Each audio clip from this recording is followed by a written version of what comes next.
आपका आज बहुत बहुत स्वागत है। मैं विवेक बिंद्रा, मोटिवेशन स्पीकर और बिजनेस कोच। रितेश अग्रवाल का ओयो 25 साल के जेंटलमैन, 93 में जन्म लिया उड़ीसा के कटक में। कहते हैं केमती अच्छंती है, कम ऑन भालो अच्छंती। ये उड़िया लड़का 13 साल की उम्र में दुनिया भर में घूमना शुरू कर दिया। इसने पढ़ाई में बहुत मन नहीं लगता था। बचपन में एंटरप्रेन्योरशिप वर्ड सुना, एंटरप्रेन्योर बनूंगा। क्या बनूंगा मीनिंग नहीं मालूम था, लेकिन बच्चे क्लास में इंप्रेस हो गए, अरे एंटरप्रेन्योर बनेगा ये, हाँ। और तब से ये पीछे पड़ गए शब्द के। ट्रैवल करते करते, ट्रैवल में इनका इंटरेस्ट था, होटल में नहीं था, लेकिन इंसिडेंटली एक्सीडेंटली इस बिजनेस में घुस गए। क्योंकि शुरू के दौरान ये देखते थे कि जो सस्ते होटल थे उनके वॉशरूम गंदे, वॉश बेसिन और भी गंदे, गद्दे चादर उससे भी ज्यादा गंदी, customer experience check in checkout पे बहुत ही गंदा। ये सोचे कि क्यों नहीं एक बड़ी प्रॉब्लम को सॉल्व करते हैं। इंडिया में जितना बड़ा बिजनेस है लगभग उसका 50% बिजनेस ये चाइना में भी बिल्ड कर चुके हैं। मिशन बनाया, create great living spaces for a common man. Great living space और कॉमन मैन दोनों अलग अलग चीजें हैं,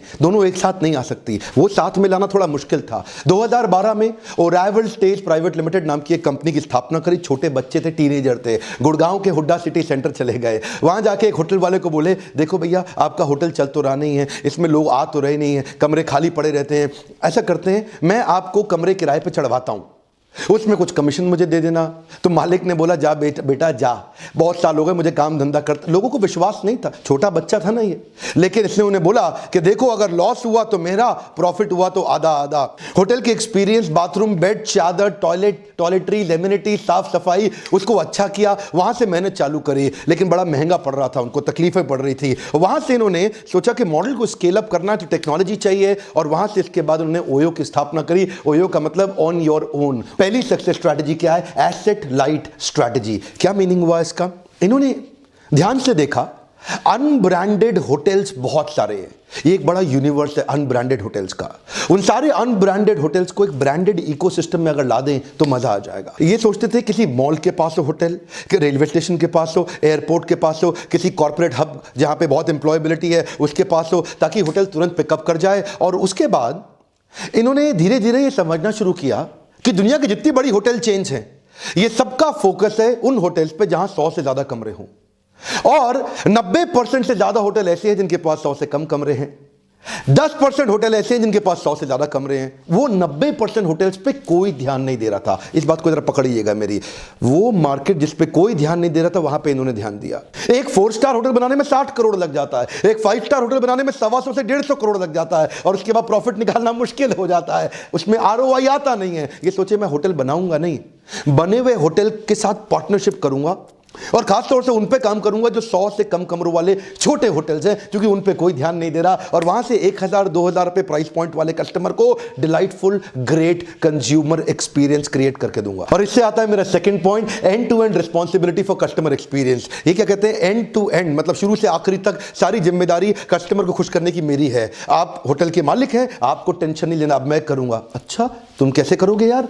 ऐसा होटल का मालिक इनको बोला। तो क्या बोले, जब कस्टमर को होटल ढूंढना होता है वो मैं कराऊंगा कि आसानी से उसको होटल मिल जाए, बुकिंग कैसे आसानी से हो जाए, check in easy, checkout easy, और अंदर सारे वर्ल्ड क्लास एक्सपीरियंस। इससे इन्होंने बिल्ड किया अपनी तीसरी स्ट्रैटेजी, जिसको क्या बोलते हैं? Predictability will bring repeatability. अब प्रिडिक्टेबिलिटी का मतलब क्या हुआ? ध्यान से देखते थे, क्या चीज चल रही है उसको रिपीट कर दो, जो चीज बढ़िया चल रही है उसको रिपीट कर दो। तो इन्होंने क्या किया? अफोर्डेबल बना दिया, प्रिडिक्टेबल बना दिया, और हर जगह अवेलेबल बना दिया। अब चाहिए था इनको स्पीड और स्केल, तो उसके लिए इन्होंने बिल्ड करी टेक्नोलॉजी। चौथा point, technology for speed and scale. ये जानते थे अगर मुझे तेज चलना है और बड़ा करना है तो टेक्नोलॉजी बड़ी इंपॉर्टेंट है। 8 साल की उम्र से इन्होंने कोडिंग शुरू कर दी थी, टेक्नोलॉजी के मामले में बहुत तेज थे।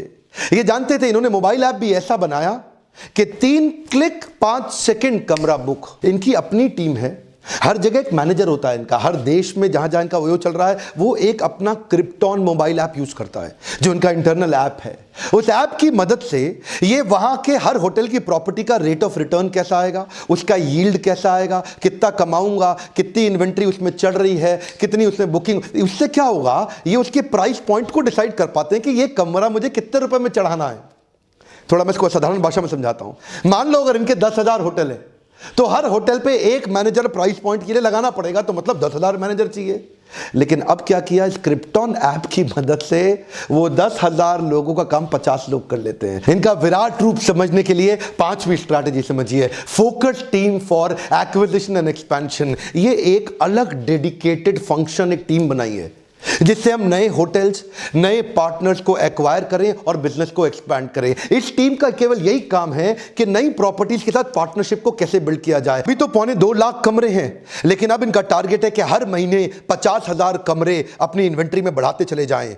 और ये कहते हैं 2023 तक इस रेट से हमारे पास 25 लाख कमरे हो जाएंगे, जो दुनिया की सबसे बड़ी होटल चेन से 2 गुना ज्यादा बड़ा होगा। आप सोच रहे होंगे ओयो तो तेज एक्सपैंड कैसे किया, ये छोटा सा बच्चा 24-25 साल का, ये किया कैसे इसने? देखिए ये टेक्नोलॉजी का कमाल है। एक्सपेंशन की जो अलग टीम बनाई है उसमें उन्होंने क्या किया कि दूसरा आदमी जब होटल के साथ पार्टनरशिप करता है 8 महीने लगाता है, ये 8 दिन में कर लेते हैं। कैसे करते हैं? मोबाइल ऐप से ही सब चीजें भेजते हैं, उनको ऐप डाउनलोड करा देते हैं, उनके साथ मोबाइल पे ही कॉन्ट्रैक्ट साइन करा के वापस मंगा लेते हैं। उसके बाद 15 दिन में प्रॉपर्टी को एकदम अपग्रेड कर देंगे, जो मैं पहले बता चुका हूं आपको, प्रॉपर्टी को सुंदर बना देंगे और चालू इस तरह से नई प्रॉपर्टी रोज एक के बाद एक के बाद एक। अब इतना तेज एक्सपैंड कर रहे हैं ना, जब एक्सपेंशन तेज है तो गलतियां भी तेज हो सकती हैं। उसके लिए उन्होंने बनाई 6ठी strategy, feedback to feed forward. इसका मतलब क्या हुआ? They say that we have a feedback driven strategy factory. जो भी कुछ करेंगे, जो भी कुछ नया लेकर के आएंगे, वो कस्टमर से लेकर के आएंगे। अब ये सारी टेक्नोलॉजी को चलाने के लिए ह्यूमन एलिमेंट मिस नहीं होना चाहिए, क्योंकि ह्यूमन ही तो टेक्नोलॉजी चलाएगा।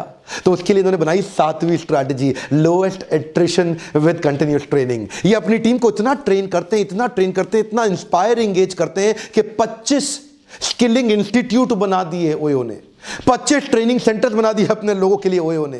कंटिन्यूस इतनी ट्रेनिंग देते हैं कि इनके जो 11 सीएक्सओ मतलब जो टॉप मैनेजमेंट के लोग हैं, वो जब से ज्वाइन किए उन 11 में से एक भी आदमी इनको छोड़ के नहीं गया कभी भी। आदमी हायर करने से पहले 5 चीजें देखते हैं, उसका स्किल कैसा है यानी कि कार्य कुशलता, उसका विल कैसा है यानी कि कार्य करने की इच्छा, उसमें हार्डवर्क करेगा कि नहीं करेगा, ये तीसरी बात, और चौथी चीज चेक करते हैं कि क्या वो मैनेज कर सकता है चीजों को, ऑपरेशंस, डेटा, नंबर, और 5वीं चीज क्या वो लीडर यानी कि मैनेजर भी और लीडर भी। लीडर मतलब इंस्पायर भी कर सकता है, तो मैनेज भी करे, इंस्पायर भी करे। इस तरह से बढ़िया टीम डेवलप करी।